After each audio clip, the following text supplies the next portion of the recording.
안녕하세요. 오늘은 설교가 아닙니다. 설교 준비는 이미 했고요. 그 뒤에 남은 이야기입니다.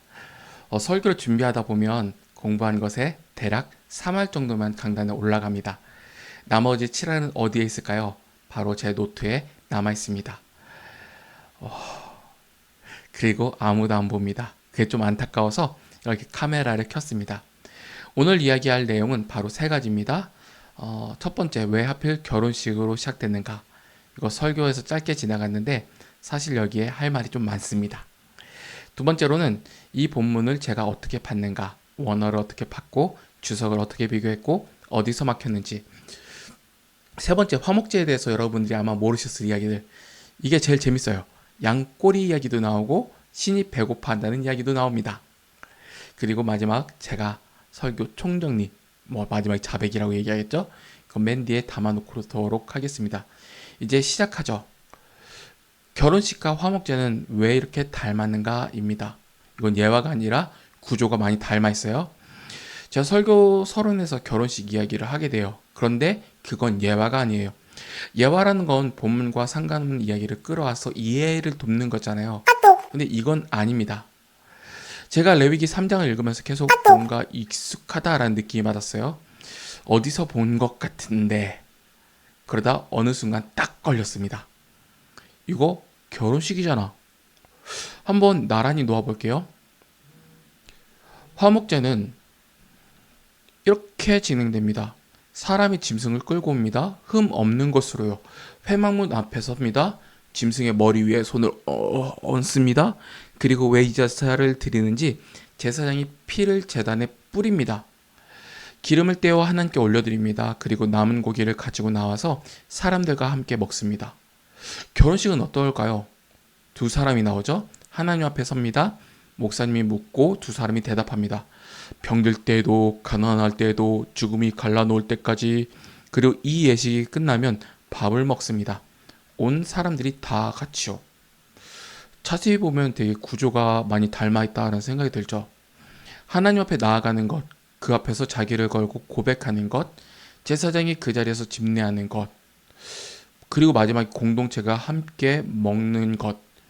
이건 우연이 아닙니다. 저는 이렇게 봅니다. 결혼식이 화목제를 흉내낸 것이 아니라 성경이 말하는 예배가 원래 이렇게 생겼기 때문에 결혼식도 그 모양을 갖고 있는다라는 고민점입니다. 근데 최근에서 그렇지만 결혼식에 대해 얘기할 때 예배 드린다라고 얘기하지만 어떤 예배 모양과 어떤 의미가 있는지를 담아놓고 설명하는 이들이 많지 않잖아요. 그러니까 교회 내에서 어떤 일들이 벌어져요. 기독교인임에도 불구하고 하나님 앞에서 하지 않는 모양들이 되게 많이 보게 돼요. 한번 제가 화목제를 통해서 그것을 한번 좀 깊게 고민을 해봤습니다. 돌아볼 것 첫 번째는 병들 때도, 가난할 때도, 죽음이 갈라놓을 때까지라는 겁니다. 이걸 돌아보면 혼인사학 내용이 되게 이상하게 여겨지잖아요. 병들 때도 사랑하겠습니다. 가난할 때도 사랑하겠습니다. 죽음이 갈라놓을 때까지 사랑하겠습니다. 이걸 자세히 돌아보면 지킬 수 있는 약속이 아닙니다. 우리는 내일 점심에 뭘 먹을지도 모르는 사람들이에요. 그런데 평생을 걸고 맹세를 해요? 이게 가능할까요? 가능했던 이유는 단 하나입니다. 그 맹세를 받으시는 분이 그 자리에 계셨기 때문입니다. 이게 화목제의 안수랑 되게 많이 닮아 있어요. 짐승의 머리에 손을 얹는 순간 그 예배자는 자기의 생명을 거기에 얹어 놓는 것입니다. 내가 이 재물이고 이 재물이 나입니다 하면서 자기를 거는 거예요. 서약도 마찬가지예요. 자기를 겁니다. 그런데 자기를 걸 수 있으려면 그걸 받아주는 분이 있어야 돼요. 받는 분이 없는데 자기를 걸면 그건 그냥 허세예요. 그렇다면 지금 결혼식에 남은 것이 무엇일까요? 안타깝죠. 아까 제가 언급했듯이 주례가 없습니다. 제사장, 목사님이 없어진 거예요. 맹세가 없습니다. 안수가 없어진 거예요. 하나님께 올려드린 순수가 없습니다. 기름이 없어진 것입니다. 그럼 뭐가 남았을까요? 밥만 남았습니다. 식은 짧아지고 사진은 길어지고 다들 뷔페로 갑니다. 저는 이게 굉장히 상식적이라고 봐요. 화목제에 고기만 남은 거예요. 기름은 사라지고 고기만 남은 겁니다. 그런데 여러분, 기름 없는 화목제가 화목제일까요? 그건 단순한 고기 파티예요. 하나님의 몫이 없으면 제사가 아니라 식사입니다. 그렇다면 하객은 뭐가 될까요? 화목제 식사에는 반드시 사람이 있어야 됐습니다. 이건 뒤에서 좀 자세히 보면 규정상 혼자서는 못 끝내는 제사예요. 근데 그 자리에 온 사람들은 그냥 밥 먹으러만 온 것이 아닙니다. 그 하나님께 받은 은혜를 같이 확인해 주는 자리였어요. 아, 하나님이 이 형제에게 이런 일을 하셨구나. 이 서원이 이렇게 이루어졌구나. 같이 증인이 되는 것입니다. 결혼식의 하객이 바로 그런 자리였습니다.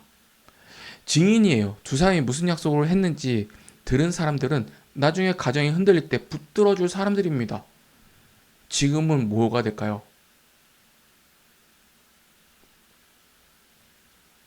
축의금을 내고 밥 먹고 나아갑니다. 증인이 하객으로 강등된 것입니다. 제가 마지막에 뭘 썼죠? 증인 없는 언약은 오래 못 갑니다. 여기서 청첩장 보면 되게 웃긴 단어가 있어요. 뭐죠? 제가 앞서서 해야 되는데 예전 청첩장을 보면 이런 문장이 있어요. 하나님의 은혜 가운데 두 사람이 부부의 연을 맺습니다. 주례 누구, 장소 어느 교회. 지금 청첩장은 어떤 모양일까요? 그 자리에 뭐가 들어있나요? 두 사람이 만난 날짜가 들어가 있는 경우도 있고 처음 만난 지 며칠째, 사진도 예쁘게 들어갔죠. 저는 이게 나쁘다라는 것이 아닙니다. 다만 주어가 바뀐 걸 보시라는 겁니다. 예전에 청첩장의 주어는 하나님이셨어요. 그리고 지금 청첩장의 주어는 누굴까요? 두 사람입니다. 화목제로 치면 기름을 떼는 순서를 빼버린 것입니다. 하나님의 몫을 지어버린 거예요. 그럼 남은 건 무엇일까요? 내 이야기밖에 없습니다. 근데 왜 예배가 먼저 죽었을까요? 순서를 한번 보십시오. 저는 예배에서 화목제가 먼저 죽었다라고 말씀드렸습니다. 왜 그렇게 됐을까요? 제 생각에는 예배가 소비되었기 때문이에요. 예전에는 그 예배를 드리러 갔어요. 근데 지금은 예배를 들으러 갑니다. 설교가 좋으면 은혜 받았다라고 하면서 설교가 별로면 오늘 은혜가 없다고 해요. 주체가 바뀐 거예요. 내가 드리는 자리에서 내가 받아가는 자리예요. 화목제가 화목제에서 이게 무슨 일이죠? 무슨 일이냐면요. 안수하는 순서를 빼버리는 것입니다. 자기를 얻는 순서요. 짐승의 머리에 손 얹는 그 장면이 왜 중요하냐면 그게 예배자의 능동적으로 하는 유일한 동작이거든요. 피 뿌리는 건 제사장이 합니다. 기름을 태우는 것도 제사장이에요. 예배자가 직접 하는 건 손을 얹는 것 뿐입니다. 그 하나를 빼면 예배자는 감객이 되어버리는 것이죠. 지금 우리가 이 예배가 그런 모습과 많이 닮아 있습니다. 화목제 온 사람들은 무엇을 들었을까요? 저는 이 장면 상상해봤어요. 상 앞에 앉아서 주인이 이야기를 했을 것입니다. 내가 이런 일로 하나님 앞에 서원을 했었다. 그런데 하나님께서 이렇게 응답해 주셨다. 그래서 오늘 이 소를 끌고 왔다. 그러면 같이 먹는 사람들이 그 이야기를 듣습니다. 고기를 먹으면서 듣는 거예요. 그 순간 그 사람들은 관객이 아니라 증인이 됩니다. 나중에 이 집이 어려워지면 그날의 이야기를 기억하는 사람들이 되는 것이죠. 결혼식이 정확히 그 자리였습니다. 두 사람이 무슨 약속을 했는지 들은 사람들. 그래서 나중에 그 부부가 흔들릴 때 찾아가서 이렇게 말할 수 있는 사람들이요. 나 그날 거기 있었어.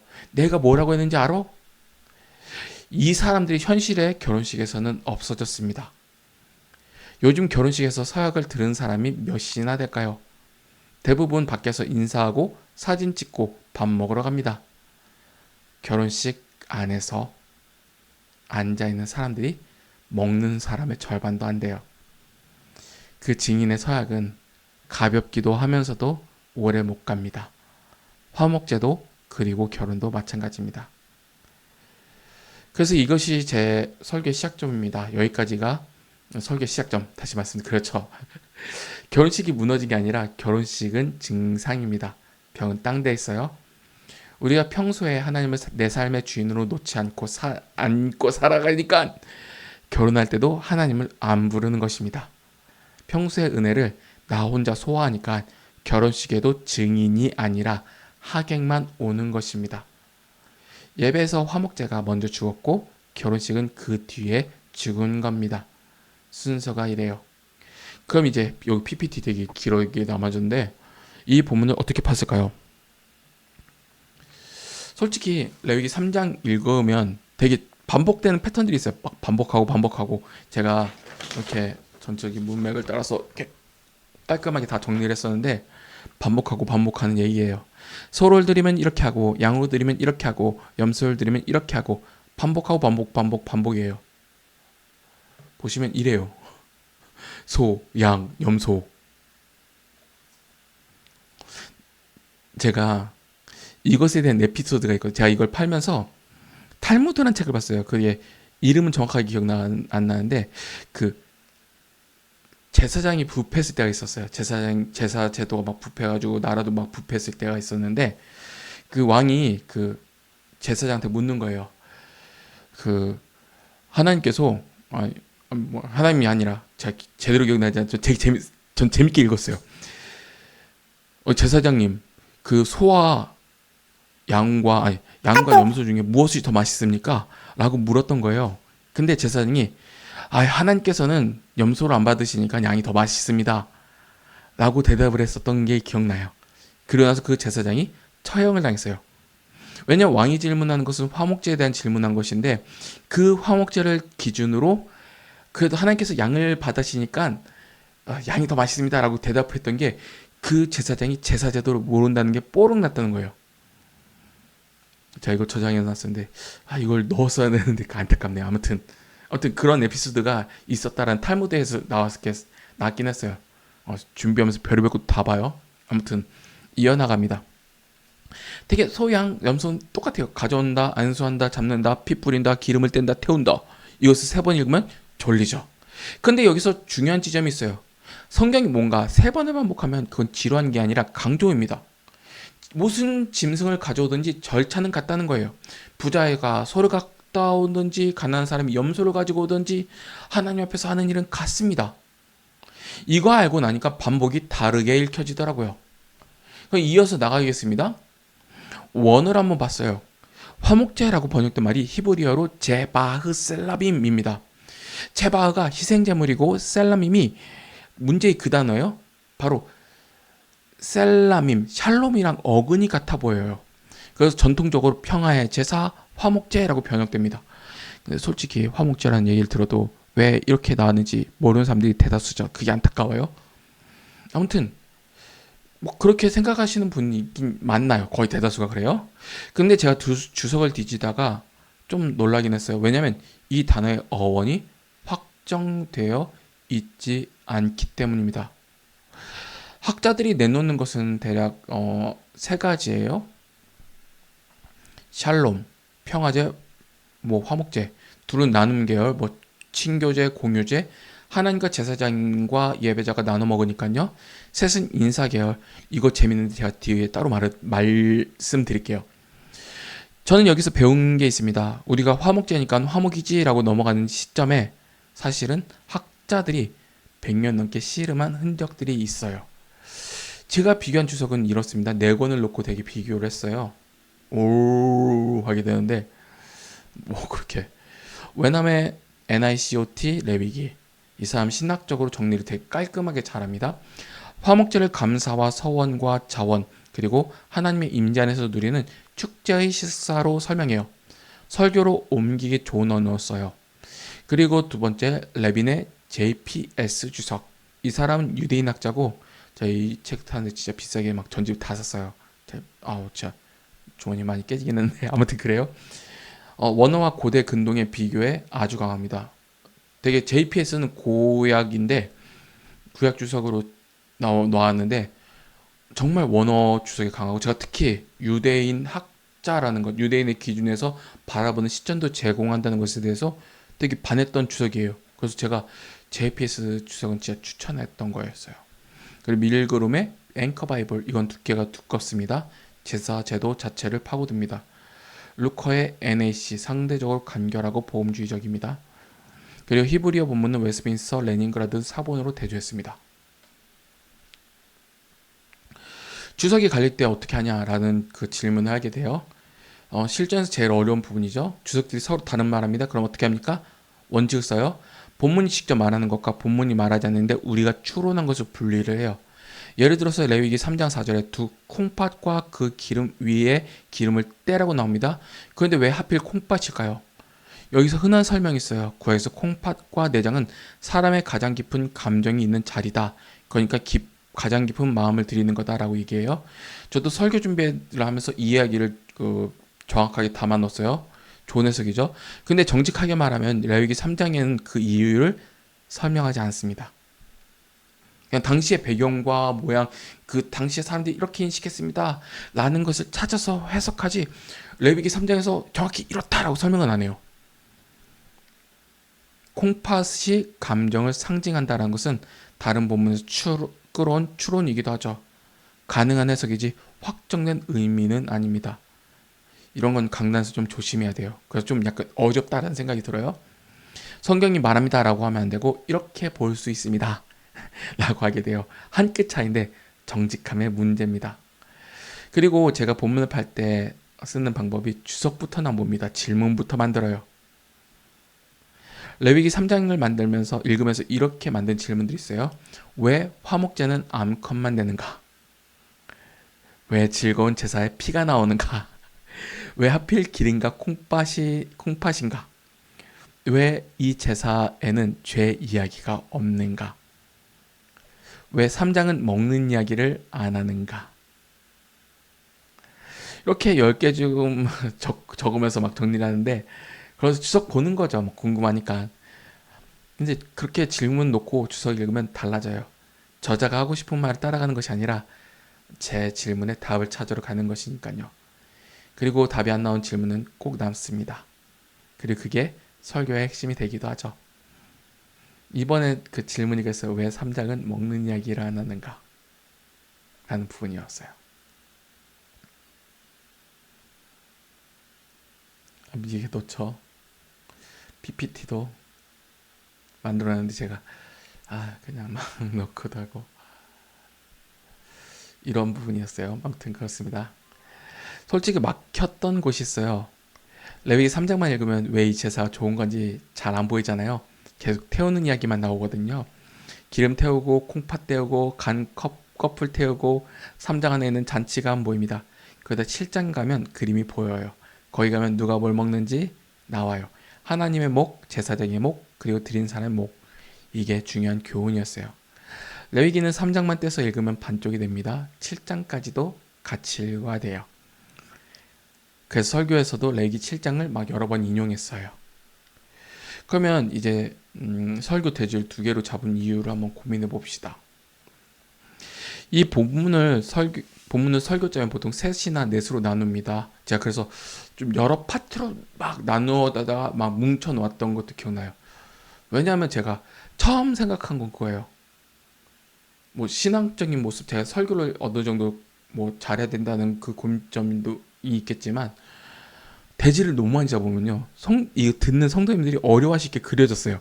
근데 그 고민점이 되게 잡힌 거예요. 그래서 좀 2가지 대지로 보통 쓰려고 합니다. 좀 쓰리죠. 좀 더 깊게 파고들고 싶고, 좀 깊게 나누고 싶고, 성도들도 이거 정도 알아들었으면 하는 마음이 있는데, 좀 듣는 성도님들이 좀 그 깊이까지 가려면 좀 약간 멀었다라는 그 근심과 탄식이 좀 담기도 합니다.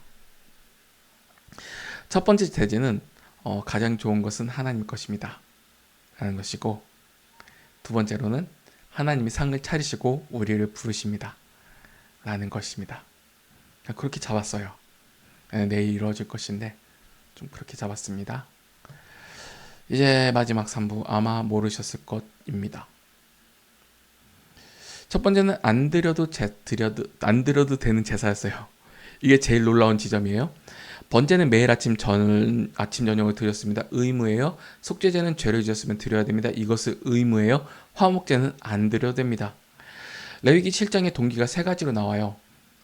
제가 이것도 설교 준비하는데 되게 PPT로 꽝꽝꽝 색깔 칠해서 놨는데, 감사제, 서원제, 자원제예요. 히브리어로 토다, 네데르 네다바입니다. 토다는 감사해요. 하나님이 뭘 해주셨을까? 뭘 해주셨을 때 드립니다. 무엇을 해주셨을 때. 그래서 뭔가 제가 이걸 되게 상상을 하겠는데, 우리 집안 뭐 잘 돼요. 우리 집안 뭐 복 받았어요. 하나님께 이걸 주셨어요. 라고 하는 그 앞에 그 고백이 담긴 삶이 있을 때 하나님께 뭔가 감사 제사로 드린다는 그런 모양도 좀 그릴 수 있게 되는 것 같아요. 근데 이런 고민도 안 해봤어요. 뭐 차 샀을 때, 개업했을 때, 이사 갔을 때 그런 게 바로 화목제와 어울리진 않는가라는 생각이 들었어요. 왜냐면 이것은 정기적인 예배가 아니잖아요. 뭔가 하나님 감사합니다. 하나님 뭐 이렇게 좋았습니다. 라고 할 때 드리는 것잖아요.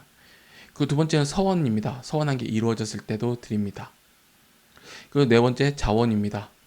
그것은 아무 이유가 없어도 그냥 하나님이 좋아서 드리는 거예요. 여러분, 하나님이 안 드려줘도 되는 제사를 제도 안에서 만들어 놓았습니다. 이게 얼마나 멋있어요. 의무만 있는 종교가 아니라 좋아서 하는 자리를 아예 법으로 남겨두었습니다. 그 두 번째 질문점은 암컷도 됩니다. 레위기 1장의 번제는 수컷이어야 됩니다. 근데 3장 화목제는 수컷이나 암컷이나 다 돼요. 왜 그럴까요? 저는 이유가 참 실용적이라고 생각돼요. 번제는 전부 태우죠. 그러니까 최상급 조건이 붙어요. 근데 화목제는 일부만 태우고 나머지는 사람이 먹습니다. 하나님의 목만 확실하면 나머지는 융통성이 있어요. 근데 단 흠이 없어야 됩니다. 히브리어로 타밈이라고 하는데 온전한, 완전한 이란 뜻이에요. 자원에서 드리는 제사인데도 흠은 없어야 됩니다. 마음대로 드리는 제사라고 아무거나 갖다 놓아서는 안 되죠. 하나님과의 화평이 제일 우선입니다. 그리고 세 번째로는 양의 꼬리를 드립니다. 근데 이 부분 보면 양꼬리 되게 볼품없잖아 라고 생각해요. 짧고 볼품없다 라고 생각돼요. 근데 이것을 우리의 시점이 아니라 그 유대 이것이 적혀질 당시의 시점으로 우리 돌아가야 돼요. 그게 우리가 다른 품종을 상상해서 그렇습니다. 히브리어로 알야라고 하는데 고대 근동에서는 지방 꼬리 양이라는 품종이 있어요. 꼬리에 지방을 저장해 놓는 양이에요. 이 꼬리가 얼마나 크고 무거운지 어떤 기록에서는 꼬리가 땅에 끌리지 않게 수레를 달아줬다는 이야기가 나와요. 그러니 양의 꼬리는 짐승에서 가장 기름나고 감나는 부위였습니다. 딱 그 부분을 하나님께 드리는 것이에요. 원리는 소와 같습니다. 가장 좋은 것은 하나님과의 것이다 라고 하는 거예요. 네 번째, 하나님이 드시는 음식이라고요? 레위기 13장 11절 부분 되게 독특한 나와요. 이는 화제로 여호와께 드리는 음식이니라 라고 얘기해요. 히브리어로 램인데 이게 보통 떡이나 빵을 뜻하는 단어예요. 하나님께 드리는 빵이라는 겁니다. 여기서 오해가 나면 큰일 나요. 고대 근동에서는 실제로 그런 생각이 있었어요. 신들이 인간이 바치는 음식을 먹어야 힘을 유지한다 라고 믿었습니다. 신전에 밥상을 차려놓고 신이 배고프면 큰일 난다 라고 생각했던 것이죠. 성경은 그런 하나님을 가르치지는 않습니다. 사도행전 17장에서 바울이 아덴에서 딱 잘라 말하죠. 하나님은 무엇인가 부족한 것처럼 사람의 손으로 섬김을 받는 분이 아니시라고요. 그러니까 여호와께 드리는 음식이라는 말은 하나님이 배고파서 드시는 게 아니라 이건 하나님의 몫이라는 제사의 언어입니다. 식탁에서 어른의 자리를 비워두는 것과 비슷하죠. 어른이 굶으실까봐 비워두는 것은 아니잖아요. 그리고 셀라밈이 인사의 예물일 수 있습니다. 아까 미뤄뒀던 이야기입니다. 레빈이라는 학자가 아카드어를 가져옵니다. 솔마누라라는 단어예요. 이게 뭐냐면 인사를 할 때 들고 가는 선물입니다. 신하가 왕을 뵈러 갈 때 빈손으로 안 갑니다. 뭘 들고 가죠? 사절이 동맹국에게 갈 때도 그 선물 솔마누라고 했어요. 셀라밈이 이 계열일 수 있다는 것이죠. 그러면 화목제가 이렇게 됩니다. 하나님께 안녕하십니까 하고 인사하러 가는 길에 들고 가는 선물이라고 볼 수 있습니다. 저는 이 해석도 되게 마음에 들었어요. 딱딱한 제사가 아니라 관계의 언어잖아요. 인사드리러 가는 거예요. 이것은 확정된 게 아니고 유력한 가설 중에서 하나입니다. 그래서 이런 건 그대로 정직하게 말해야 돼요. 여섯 번째로는 혼자서 끝낼 수 없는 제사입니다. 제가 크게 얻은 거예요. 레위기 7장 15절에 감사제 고기는 그날 다 먹으라고 나와요. 서원제와 자원제는 이튿날까지요. 남기면 안 됩니다. 남은 건 다 태워야 돼요. 자, 계산해 보세요. 소 한 마리입니다. 가족이 하루에 다 먹을 수 있습니까? 절대 못 먹어요. 그럼 어떻게 해야 되죠? 불러야 됩니다. 이웃을 부르고 형제를 부르고 가난한 사람도 불러야 돼요. 하나님이 이 규정을 왜 만드셨을까요? 저는 이렇게 부릅니다. 은혜를 혼자 삼키지 못하게 하려고요. 시간 제한을 걸어 놓으신 거예요. 냉장고가 없던 시절에 시간 제한을 걸면 그건 무조건 나눠야 한다는 것입니다. 감사가 저절로 잔치가 되게 하신 거예요.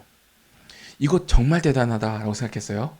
나누라고 명령하신 것이 아니라 나눌 수밖에 없게 만드신 거예요. 이거 되게 놀랍죠? 일곱 번째, 하나님과 제사장과 내가 한 상이 있습니다. 번제는 전부 태웁니다. 사람의 몫이 없어요. 소제는 제사장이 먹습니다. 드린 사람 몫이 없어요. 속죄제도 제사장이 먹습니다. 그런데 화목제만 세 몫으로 갈립니다. 하나님의 목, 제사장의 목, 드린 사람의 목. 이런 제사가 이거 하나뿐이에요.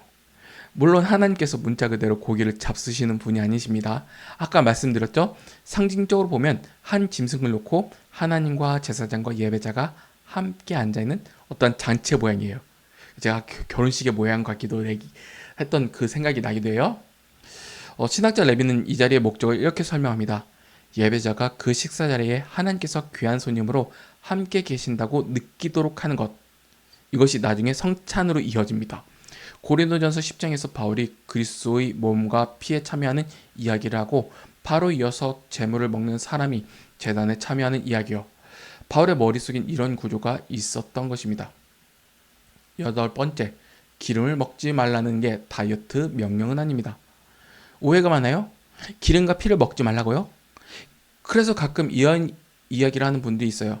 성경이 이미 수천 년 전에 지방을 먹지 말라고 하셨다. 하나님께서 건강을까지 챙기셨다. 마음은 알겠는데 본문은 그런 뜻이 아닙니다. 히브리어 헬레브는 모든 지방을 뜻하는 게 아니에요. 내장을 덮은 지방, 내장 주변 지방, 공팥 주변 지방, 떼어낼 수 있는 특정 부위를 말합니다. 고기에 박혀있는 지방은 여기에 안 들어가요. 애초에 화목제 고기를 먹으라고 하시잖아요. 살코기에서 지방을 다 발라 먹으라는 뜻이 아니에요. 그러니까 이건 영양지침이 아니라 소유권 선언이에요. 하나님의 것이다. 손대지 말라. 그리고 여기서 한 가지 더 파요. 피는 왜 먹지 말라고 하셨을까요? 이는 17장에 생명이 피에 있고 하나님이 그 피를 제단에서 속죄를 위해서 주셨다라는 것입니다. 정리하면 이렇게 됩니다. 기름은 가장 좋은 것이라 하나님의 것이고 피는 생명이라 하나님의 것입니다. 가장 좋은 것과 생명, 이 둘은 사람이 취할 수 없습니다. 그리고 아홉 번째예요. 17장 보세요. 이 규례가 어디까지 가죠? 너희의 모든 처소에서, 성막안이 아닙니다. 모든 처소입니다. 집, 부엌, 아무도 안 보는 데서도 지켜야 되는 것입니다. 저는 이 부분이 제일 뜨끔하게 됐어요. 예배당 안에서 주인은 하나님이십니다. 그런데 문을 나가면요, 통장도 제 겁니다. 시간표는 제 겁니다. 주말 계획도 제 겁니다. 성경은 그러지 말라고 하죠. 모든 처소에 하나님의 것이다. 기름은 모든 처소에 하나님의 것이다 라고 얘기해요. 예배의 고백이 예배당 문에서 멈추면 그것은 반쪽이 됩니다. 그런데 마지막 열 번째, 화목제는 축제입니다. 감사고 기쁨의 축제예요. 근데 레위 7장 20절에 서운한 규정이 있어요. 부정한 자가 고기를 먹으면 백성에서 끊어진다라고 얘기해요. 잔치인데 조건이 엄격해요. 그리고 신약에서 그대로 살아납니다. 고린도전서 11장 27절에 주의 떡이나 잔을 합당하지 않게 먹고 마시는 자는 주의 몸에 피에 대하여 죄를 짓는 것이다. 바울이 지금 레위기에 대해서 다시 말하고 있는 거예요. 저는 이렇게 정리했어요. 기쁨이 상일수록 엄숙합니다. 은혜가 상일수록 함부로 앉아 있을 수 없습니다. 라는 거예요. 이 부분을 해놓겠습니다. 그러면 이제 정리를 하는 시간을 가져야겠죠. 또.